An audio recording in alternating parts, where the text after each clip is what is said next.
এই কুমিল্লার মহিউসুন্নাহ রেজভী বাবা কেবলা কাবার ভালোবাসার একটি জায়গা। আমি আপনাদের পায়ের ধুলি যদি আমার অঙ্গে মাখতে পারি নিজেকে ধন্য মনে করব। আশেকে রসুল, আপনারা সবাই আশেকে রসুল। সারা বাংলাদেশের মধ্যে চট্টগ্রামের পরে দ্বিতীয় স্থান এই কুমিল্লা জেলা। সারা বাংলাদেশের মধ্যে আমি সারা বাংলাদেশের কোথাও যাইনি, এমন কোনো জায়গা আমি জানি না। এই জন্য মুজাদ্দিদে আলা হযরত দ্বীন ও মিল্লাত রসুল নুমা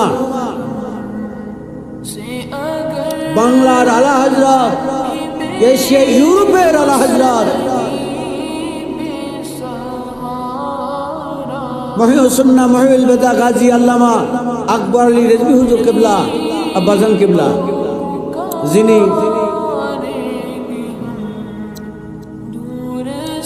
নিজস্ব নিজ জবান মুবারকে উচ্চারণ করেছেন, আল্লাহ ফরিয়াদ তোমার কাছে, যদি আমাকে জান্নাতে হিসাবে কবুল করো, নবীজির দিদার দেখার তৌফিক আমাকে দান করো, তাহলে এই কুমিল্লাবাসী আমার সঙ্গে থাকবে।